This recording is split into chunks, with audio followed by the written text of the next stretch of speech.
Welcome to Don't Mind Me, I'm Different, the podcast where I kick down the barriers and myths surrounding ADHD in the workplace. Whether it's navigating the office chaos, trying to break this stigma, or learning what is this thing called ADHD, I'm here step by step to advocate, educate, and empower you in any way that I can. Get ready to own your difference and shine on the job. Just a quick disclaimer before we get started. I am not a professional. I am just a guy sharing his experience with ADHD. And if you do need help, please reach out to a professional, because there are many out there that can really make a huge impact in changing your life. Hey guys, welcome back. This is exciting. It's the final and fourth part of the ADHD silent epidemic series.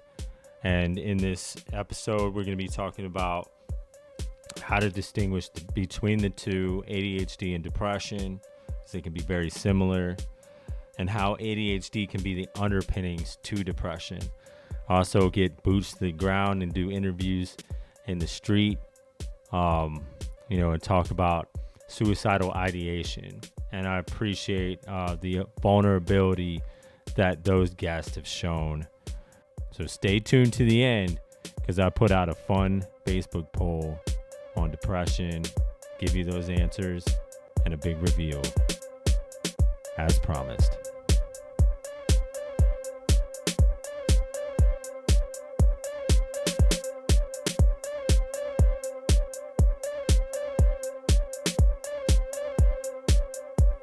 Yeah, welcome back. This is the fourth part of the series on ADHD and depression, a silent epidemic. And I've learned so much. I hope that you have too. So let's get started. Recognizing the signs, ADHD versus depression. So how to distinguish between the two. The first one is difficulty with focus and concentration. Both conditions make it hard to focus. However, struggles with attention are core to ADHD, where individuals frequently find it hard to focus, especially on tasks that are boring or unengaging. Whereas in depression, it is tied to low motivation, fatigue, and a feeling of mental slowness. People with depression may lose interest in things they once enjoyed, which leads to poor concentration. The focusing. Yeah. I could be doing one thing and I'll jump right to another. Yeah. You know what I mean? I know, getting distracted. I'm not very spontaneous because of it. Yeah. I focus on one thing, then you go to another after 5 minutes, and then you try to go back to the first thing, but then you get caught up on the third thing, then you try to go back to that second thing, yeah. You get caught up on the fourth thing. So, where are my keys? Where's my phone? I know. So that's pretty much. And it's like that's my scope of my ADHD, I guess. Okay. Hard to stay focused. Yeah. So, what do you do to manage that? Nothing. I don't have nothing to manage it. I don't know. I just sit down in a quiet place, pretty much. Like when I read, I'm pretty focused. Okay. But it gotta be cool. Yeah, I can't, focus on things for a prolonged period of time. I just, live it one day at a time. Yeah, that's all you can really do. And I can definitely attest to both. Definitely if I'm very easily distracted, especially when I'm not interested in what's going on, or I don't feel like it's going to help me. It takes a lot of effort. And with depression, even the stuff that I am interested in, it's very difficult. It becomes very difficult to continue, to even have the motivation to do that. And the next one is low motivation or lack of energy. Both can lead to procrastination. However, in ADHD, individuals may struggle with motivation to initiate tasks due to boredom, distractibility, or lack of immediate rewards, and fluctuates based upon interest. Whereas in depression, lack of motivation is more pervasive. People with depression often feel too exhausted to start or complete tasks, regardless of how interesting or urgent they are. The next one is restlessness and irritability. Both conditions can manifest as irritability. However, in ADHD, because of one's inability to sit still, or if their mind is wandering, they tend to get irritable when they have to focus on one thing that they aren't interested in for too long. Whereas depression-related irritability is more emotionally driven. It has been linked to feelings of frustration, sadness, or hopelessness. It can also appear as being short-tempered or being easily annoyed, especially when the individual feels overwhelmed by daily life. And the last one is sleep problems. Both conditions have been known to disrupt sleep patterns, but ADHD sleep problems often stem from hyperactivity or racing thoughts, making it hard to wind down. And I've definitely had a lot of nights where, this has been something that's been an issue with me my whole life, is getting the right amount of sleep. And I feel like it's very common within our community. And it's something that, I continue to work on, getting better sleep, because I notice the changes. I notice the differences in how the days play out.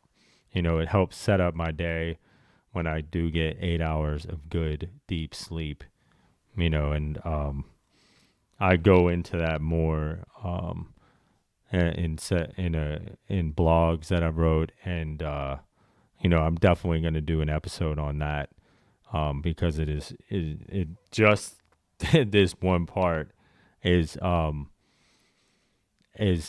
very, very dynamic and complicated.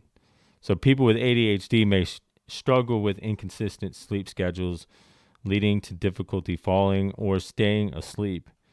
While depression is marked by insomnia or excessive sleeping, individuals may find themselves unable to fall asleep due to feelings of anxiety or sadness, or they may oversleep as an escape from daily stress or emotional exhaustion. Yeah, there's definitely even days now where, I just don't want to get out of bed. It's cold, or I don't want to think about something. I'd rather just continue to sleep to escape reality. But I know from past experience that if I continue to sleep, then I'm just going to get more depressed, because I've wasted that time that I could have gotten up. And it falls back into the importance of getting good sleep. The last one is emotional dysregulation. Both ADHD and depression involve emotional challenges. Yet ADHD emotional dysregulation can cause mood swings, frustration, and impulsive emotional reactions from the intensity of the emotions felt, and can shift rapidly depending on the environmental stimuli. And that's something that I'm beginning to notice and be aware of is my triggers. Sometimes I don't even know how aggressive I can sound when a nerve is struck, especially when somebody, either talks down to me, or, I perceive that they're talking down to me, or that they say things that I don't like in a way, and I don't like their tone. It could be really anything. Or if somebody's not listening to me, or being dismissive, of what I have to say, that definitely triggers an emotional reaction, and I'm getting better at, recognizing those triggers, and usually I shouldn't really continue to engage in those conversations, because I may not say something wrong, but the way I'm going to say it is going to come off with a lot of passion or emotion behind it. It's going to be very intense to most people. So while depression is characterized by persistent feelings of sadness, hopelessness, or worthlessness, unlike the rapid mood shifts in ADHD, depression is characterized by a prolonged low emotional state. And I've definitely felt that, especially when I'm doing things like, eating too many donuts or bad foods or a lot of sugar. That definitely, has an effect on my emotion. Not getting the right amount of sleep, or getting emotionally caught up in a game can definitely put me in those states, but fortunately I do have tools that I can use and mindsets that help me get through those times much quicker, because I could get depressed multiple times throughout the day from, how one contributes to the other.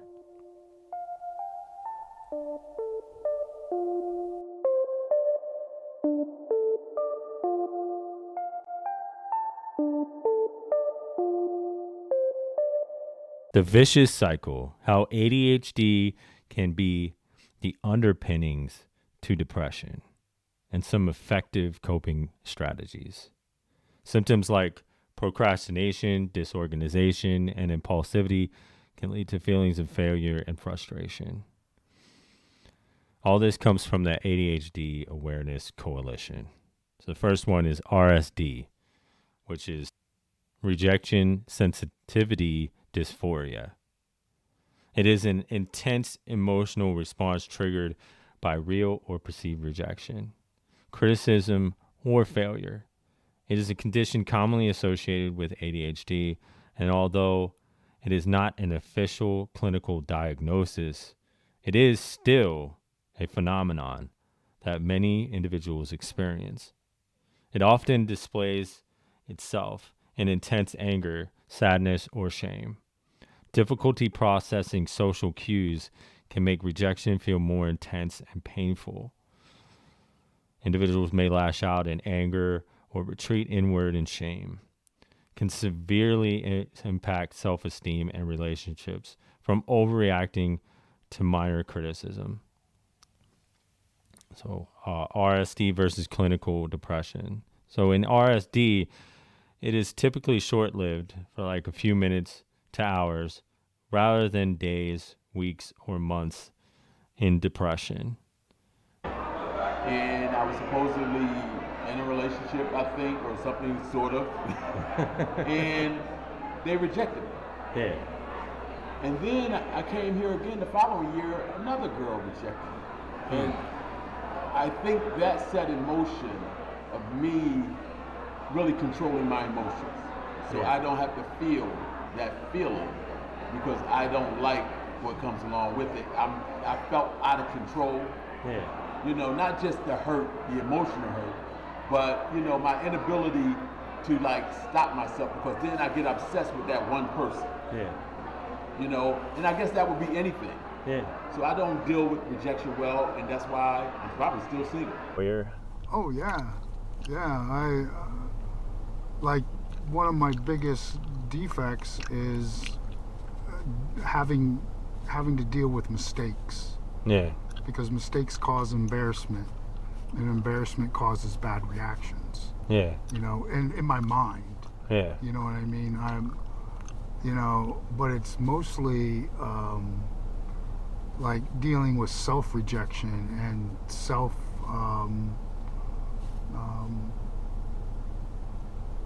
self-centeredness, you know what I mean? Yeah. And the only way that I know to get through that is to do the opposite of what I feel. You know, do you know, Like think positive. yeah, think positive, make mistakes, be grateful for the mistakes I have, because those are learning experiences. Yeah, You that's know, awesome. It's not. So it's a challenge, but it's doable. It's not like something that you know is without my reach. You know what I mean? And the more you do it, the easier it gets. Yeah, the mistakes help, you know, to like you're going to be making mistakes doing a new thing. Yeah, yeah. And if you're afraid to do that, it's going to be that much harder. It is also directly tied to a specific event rather than being ambiguous, as in depression. Coping with RSD. Cognitive behavioral therapy can help these individuals reframe negative thoughts and patterns and to better manage emotional responses. Medication, it's similar to ADHD meds that promote emotional regulation and self-awareness. That it is only a neurological response and not a personal or moral failing or shortcoming, that there's something just deeply flawed with you. The next one is emotional dysregulation. It is very common, leading to heightened responses, some being extreme frustration and irritability. Little things can set this off for individuals, such as something being out of place or the tone somebody uses. Over time, this can lead to feelings of hopelessness and feeling helpless. This can make it very difficult to process setbacks in a healthy manner. Oh, I must be ADHD then, because I'm like that all the time. Yeah, like say something happens and you're like that you didn't plan, Yeah. and you're throwing like you're throwing chairs around and Yeah, you're pitching a fit. yeah, I'm like that a lot. You know, I mean, I am very impulsive.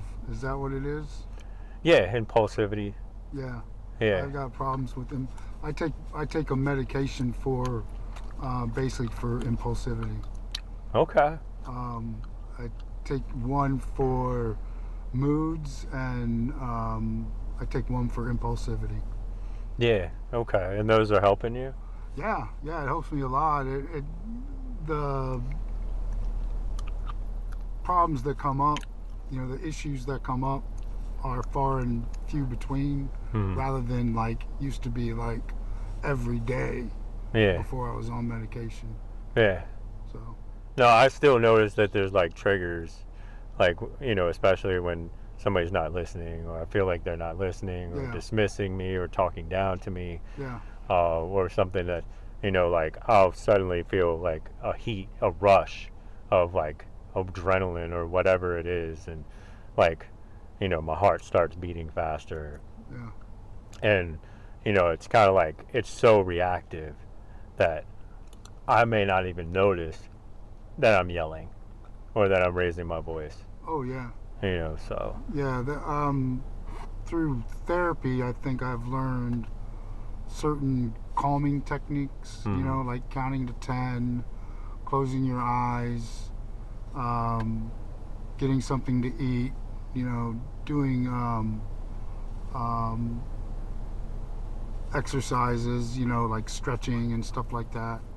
Yeah. You know, Okay. remembering that when you're in that situation, that's the tricky part. Oh yeah. You know, but it's something that is got to be practiced in order to be functional. You know, it's not something that you can just think your way into. You know, you got to practice. Oh yeah. Yeah, definitely. It's a lifelong. So coping with emotional dysregulation, mindfulness is a huge one.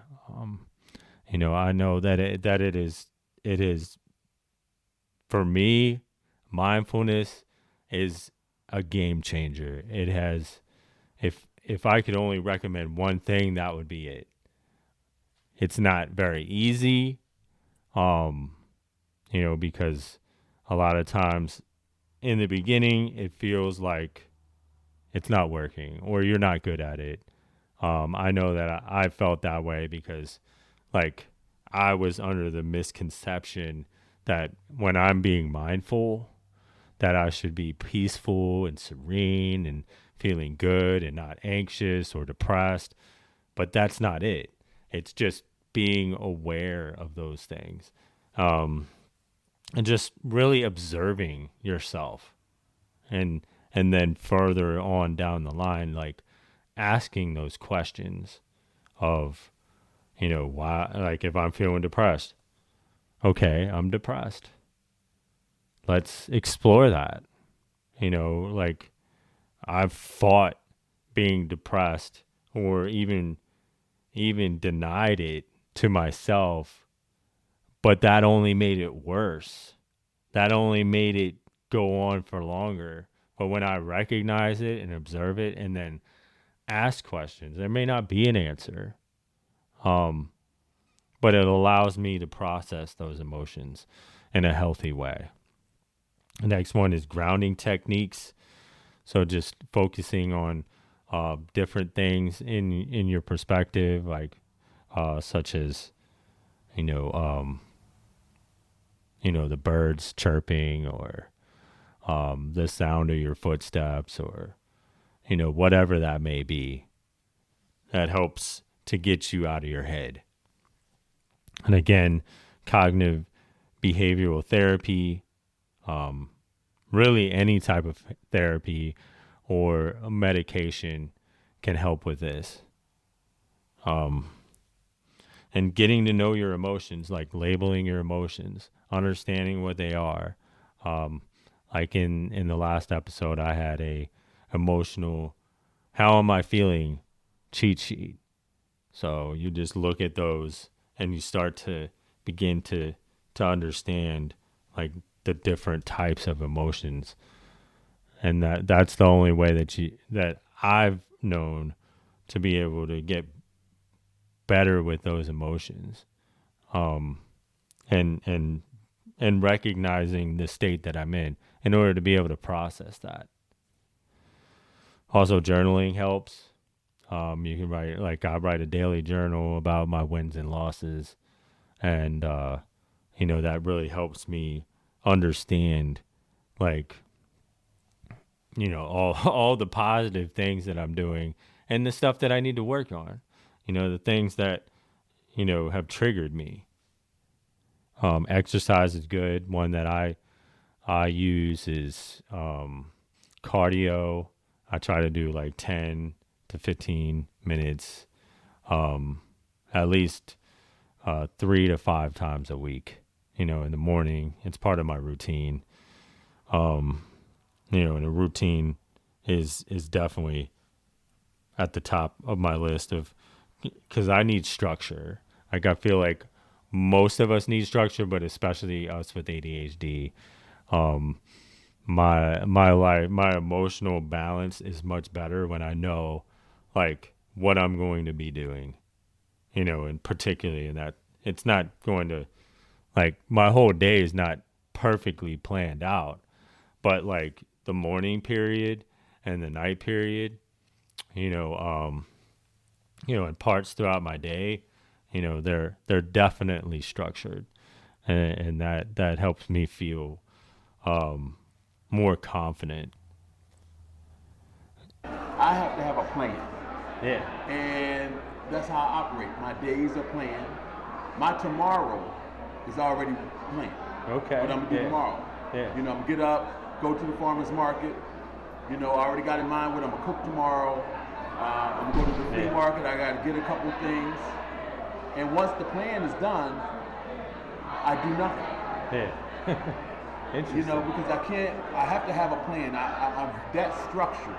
Yeah. And I got that from recovery. being structured, because once I'm all over the place, I'm doing, and I don't have a plan, then I get myself in trouble, and I tend to get depressed because I feel like I have to be doing. And breathing is super important, like especially when I feel like my heart's racing and I'm very anxious, or I'm worried about something, and I can't stop thinking about it. A good way that I've learned is it's called a 4-7-8 breathing. And so you breathe in for 4 seconds, you hold it for 7 seconds, and you breathe out for 8 seconds. And I usually do that for, a minute or two. And that helps clear my mind, to a point that I can at least be close to base. And breaks are huge. If, like I said, if I don't feel if I feel like the emotions are so intense, then I need to take a break, and express that. Yeah, it's definitely, and having a lot of self-compassion, and understanding like I'm going to be making mistakes. I'm going to get set off. I'm still learning my triggers, and it's okay that, like I made that burst, because like it's not something that I can control at this point, or maybe ever get to the point of being able to control it. But I can like say, it's okay. You did that. This is a chance for me to work on something, to get better with, and that helps reframe everything. So the next one is low self-esteem. This can be caused by missing deadlines, forgetfulness, and impulsivity. These challenges can lead to poor performance at school or work and really put a strain on any relationships. Inadequacy can quickly spiral into depression because every failed effort seems to be reinforced that you are incapable of achieving success. Yeah, and some coping strategies for low self-esteem are killing the ants. And I don't mean like those little things that get out and hunt for sugar, but the automatic negative thoughts. So our brain is designed to produce these negative thoughts, and it's not because it's bad. It's actually because it helps to protect us, but it's like it's not necessarily in our best interest today, because we need, when something, it's looking out for anything that could harm us or make us feel bad, and it, it's always trying to help us feel good. So anytime something feels bad or threatens us, like if I feel like I'm going to lose my job, or I feel like somebody said something and they shouldn't be saying that to me, like I'm going to automatically think these negative thoughts in order to help that to never happen again. So by looking at those thoughts and challenging those thoughts, you can, by saying, is that really true? Is there really a lot of evidence to what that negativity, whatever that may be? If like, I think I'm worthless, like, well, I'm working on, I'm seeing a therapist. I'm asking for help. I'm getting better, at talking to people and being compassionate, or I'm doing this podcast right now. Like that's not worthless. Like somebody that's worthless just doesn't do those things. So, like really challenging those negative thoughts has helped me tremendously in getting through those like emotions, that depression or that low self-esteem or inadequacy. And also creating boundaries, creating healthy boundaries, like understanding like what your limits are and like what your triggers are, and being able to express that to other people, like that you feel have crossed a line, like having those difficult conversations are are scary.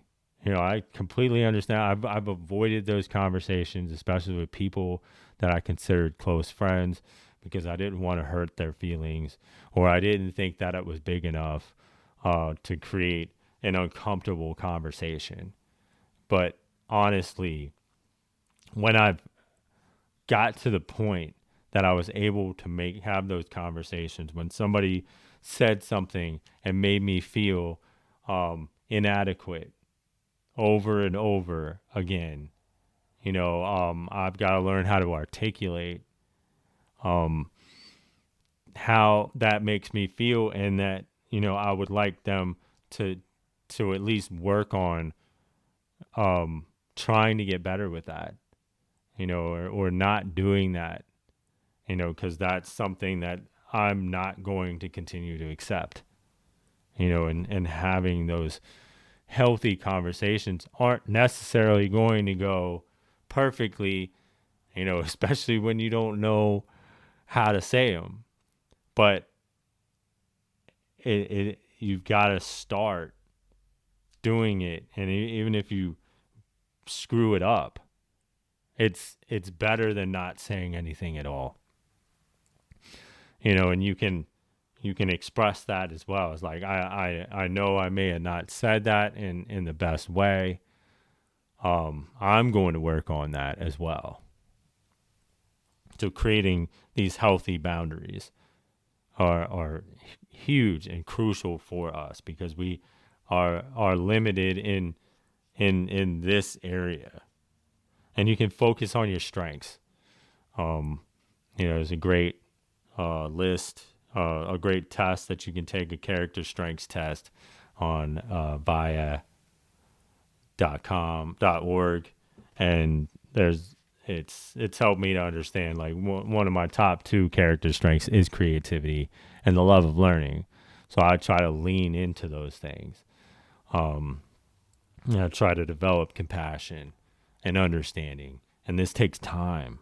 All these things that I'm talking about, like especially compassion and like it takes time to get better with it. So self-compassion is 100% needed in all of these in order to get better, because you're going to make a lot of mistakes trying to do something different. But you can always be like, well, I'm trying. Like, you can always go back to like, I'm just a little bit better than I was, and most people, like, how long did it take me to get this far, to even look at myself as needing help, is a huge step. And comparing yourself to others. This is definitely something that I'm continuing to work on. But, like, understanding that it doesn't matter about what other people do. Like, there is always going to be somebody that's better or perceived at doing better, has more followers, or, is making more money, or whatever that barometer may be. It doesn't matter. It's what I'm doing. It's the only comparison that I should be making is to myself. It's to, like, how am I better than I was? How am I getting better than I was yesterday, or 2 weeks ago, or a month ago? So self-reflection is huge for me in this area. And gratitude is a huge one. Just being grateful for what you have, like right now. Because if you, like, for me, if I'm not grateful for what I have right now, anything that I get in the future, it's never going to be enough. Like, I might be excited and happy about it, but that's always going to go away. So I've got to continue to remind myself where I was, and that I'm grateful for the things that I have right now, because I'm living the best life that I've ever had. And, and my brain can still think like it's not good enough. And it could get better, but it's better than it was. And this last one is accepting compliments. And this is something that I'm beginning to understand, because one of my bosses said that they were proud of me for doing it. And I have like a thing about hearing, people say that they're proud of me. It's kind of weird. It's like I have trouble accepting that compliment. But talking to my therapist, it was eye-opening to understand like that may have stemmed from the lack of that compliment coming from my father. And that when people give you a compliment, it's a gift. They're giving you a gift. And if you can accept it as the gift from where they're coming from with it. You don't necessarily have to agree with what their compliment is, or just, let your head blow up. But like, just try to, envision where they're coming from with that, what they see in you. And that's a great way to get outside of myself, and receive it. This is a gift. Thank you. I appreciate the thought that you gave behind it. Because we need all the positive reinforcement that we can get, especially with low self-esteem. And the last one is social isolation. This is a difficulty maintaining stable and healthy social relationships due to impulsivity, difficulty paying attention, or being completely disorganized.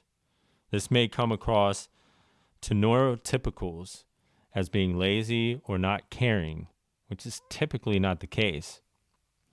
This very often leads to rejection, isolation, and strained friendships, all of which are risk factors for depression. That's, for me, last year, the whole meltdown was the whole working from home thing. Okay. I didn't leave the house. I worked by myself, lived by myself, and just not talking to people. Yeah, the talk isolation. to people, and it's through a screen, and having that human interaction is really important. I am a person, I don't do a lot of people. Yeah. So I have to be careful of the isolation. I enjoy being by myself. But I also, have enough relationships where I don't always feel isolated. But I enjoy, I'm a type of person that do my own thing. Like I came here by myself, and I'm gonna leave by myself. Yeah. But I don't tend to fall into try not to fall into the isolation, because I isolated all my life. I realized that when I got clean and I did a little work. So I try to allow people in my life. But then that's probably more of a challenge than what I'm admitting. That is a big problem for me. Just because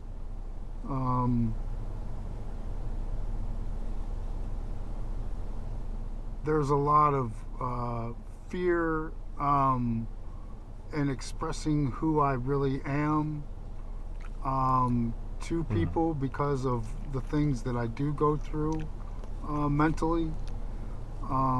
So I've learned over the years that it's best to keep to myself. So I've got to practice basically reaching out, and the more I reach out, the easier it gets. Yeah. So what would like be the fear that's holding you back? The fear is not being accepted, Hmm. being rejected, having reinforcing my own thoughts about who I am. You know what I mean? Reinforcing the thoughts that I'm not good enough, that I'm not worthy. Yeah. You know, I mean, those are the things that come up when I'm going through things and stuff like that, and when I'm dealing with other people. So it's kind of like it's kind of it's doable, but it's difficult to navigate those waters.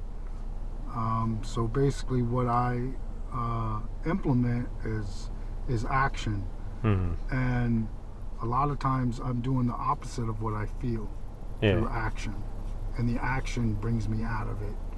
You know, I've got to act my way into a new way of living. So coping strategies for social isolation, which isolation can cause sleep problems and dementia. So those coping strategies are online communities, such as meetup.com or Eventbrite. There you can join a book club. They got cycling clubs, or like whatever your interest may be.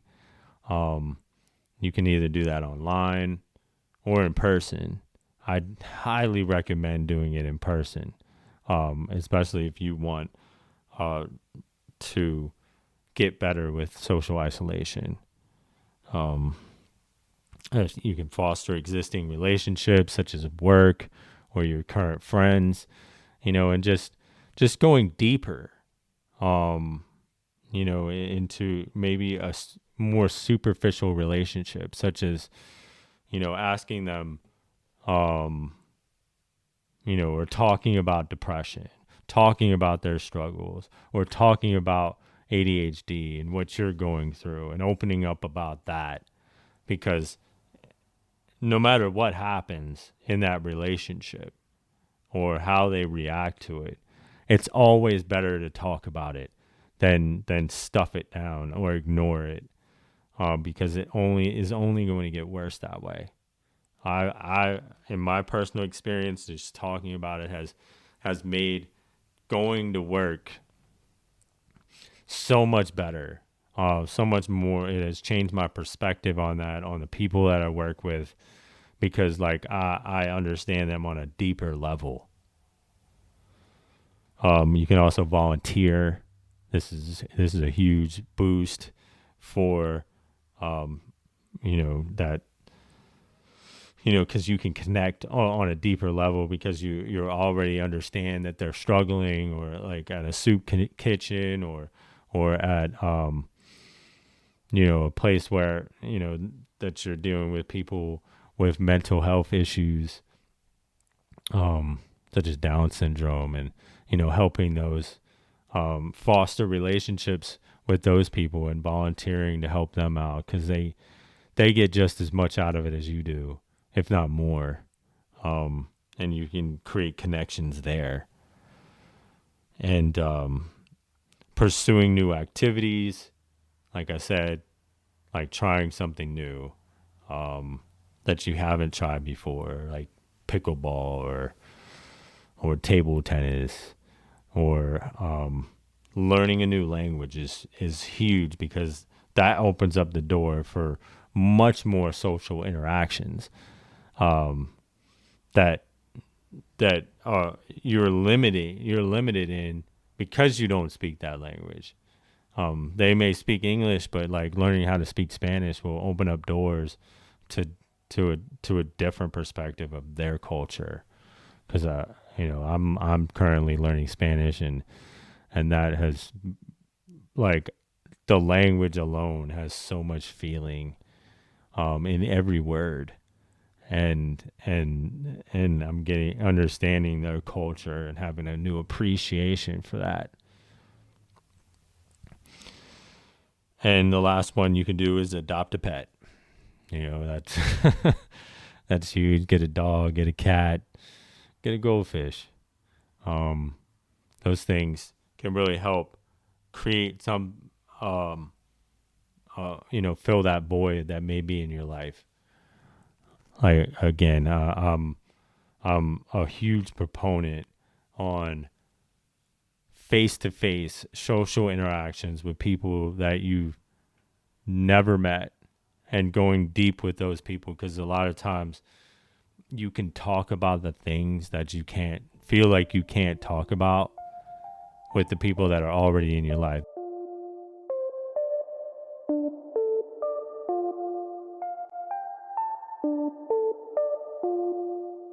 This last topic is going to be pretty dark and deep, but it needs to be talked about, and that's suicide and finding support in communities. So the World Health Organization estimates over 700,000 people lives are taken by suicide each year. People with ADHD are 3 to 5 times more likely to attempt suicide compared to those without ADHD, according to various studies. This risk is particularly heightened in those with co-occurring conditions, such as depression, anxiety, or substance abuse. The risk of suicide is particularly high in adolescents with ADHD. Research indicates that teens with ADHD are 5 times more likely to experience suicidal thoughts than their peers without ADHD. That's crazy statistics. It's insane. Those with comorbid depression and impulsivity are at even greater risk. And adults with ADHD are at an elevated risk of suicide. That is why it is extremely important to talk about it before it's too late. Please dial 988 to talk to someone if you are experiencing thoughts or seriously planning to commit suicide. So this is huge. It is very important to connect with people that you can trust and you feel safe about, and talking with others who understand ADHD and depression, and can connect on suicide. That's why I went out in the streets, and I was hesitant at first, but the overall reaction that I've gotten has been positive, because we all know somebody who has done this, and to think that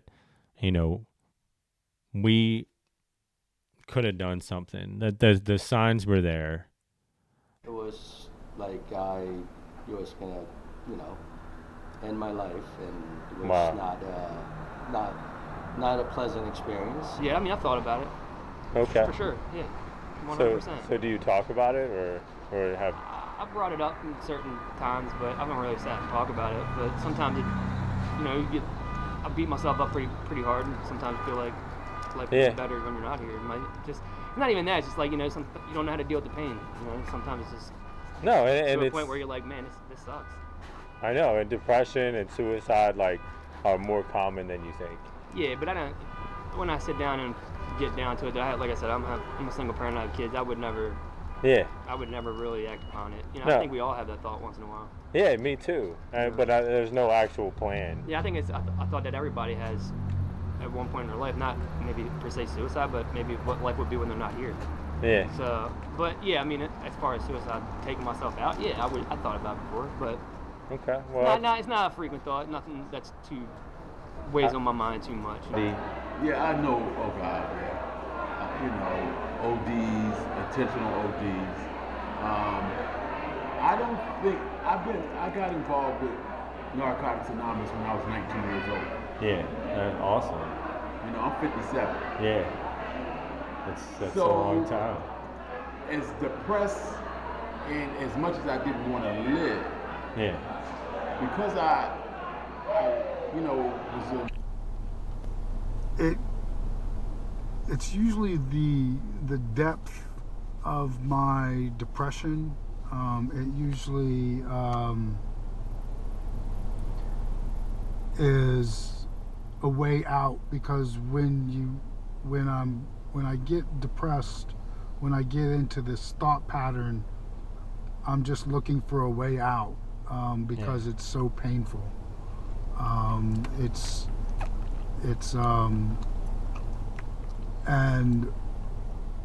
you know, I'll start to think, you know, well, if you offed yourself, you wouldn't have to think this way anymore. You wouldn't have to deal with this anymore. You know, I mean, that's the level that it gets. That's one of the reasons that like drug use or alcohol use comes up, because I just want to escape where I'm at. And if we just asked if everything was okay, or, you know, maybe dug a little deeper and you know, talked about it, you know, and that could have easily saved someone's life, and they could have gotten the help that they needed. So there's online communities, support groups, and ADHD advocacy groups that offer a safe space for sharing experience. Chad.org is a great one, and I highly recommend anybody, you know, looking into that, you know, because for me, I definitely can have thoughts of suicide, even today, you know, because there's a lot more pressure on me when it comes to like that I put on myself when it comes to, you know, putting out this show, and, you know, because I've never had to do this, you know, on a set schedule and come up with what this episode's going to be about, and, you know, are people going to like it, and, you know, and there's so many different things, you know, that could happen in my life that could throw me off my game. And, you know, I deal with depression, you know, and so a lot of those thoughts are, you know, like, is it really worth it? You know, what's the point of everything? You know, when it gets to that point, you know, I need to either be able to talk to somebody about it or do the things that are necessary to move on from those thoughts, because I cannot stay in my head in those moments. Anybody cannot afford to stay in their head, because we all have something to offer. We all have something to give. We just got to figure out what that is, and it's worth the effort. Trust me.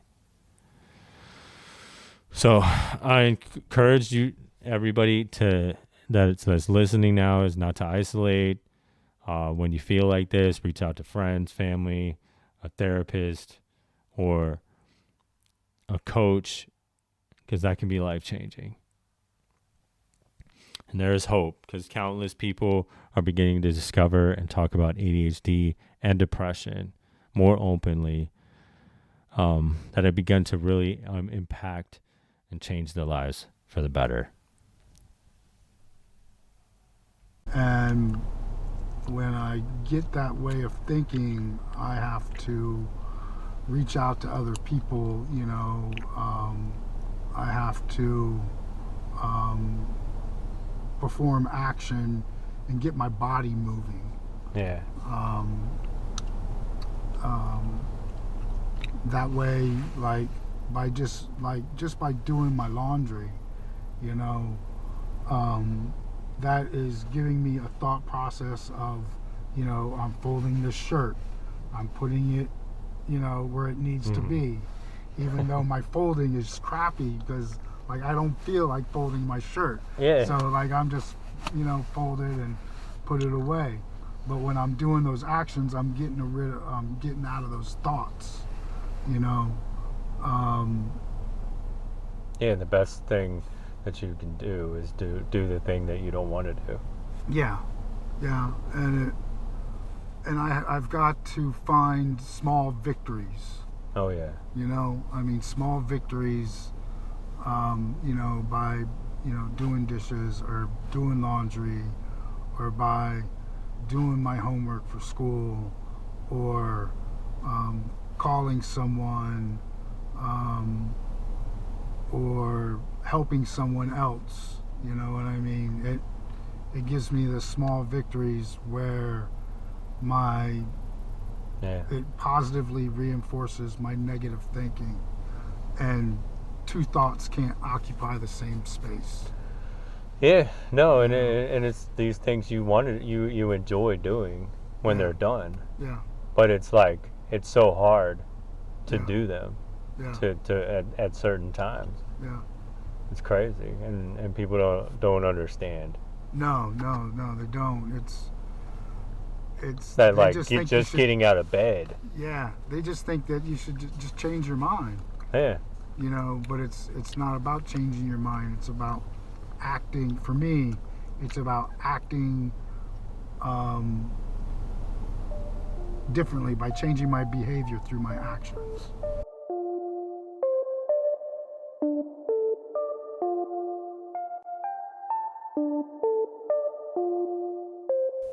Yeah, that was my good buddy Eric.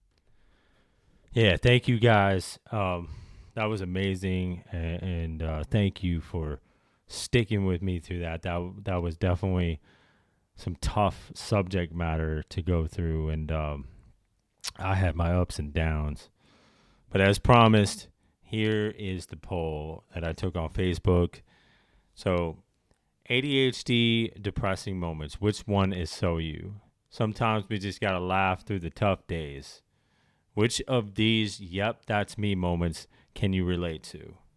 So first one is hit snooze, then accidentally nap for 3 hours. I'll do it tomorrow turns into next month. I'm fine, but really, I'm wearing the same pajamas for 3 days.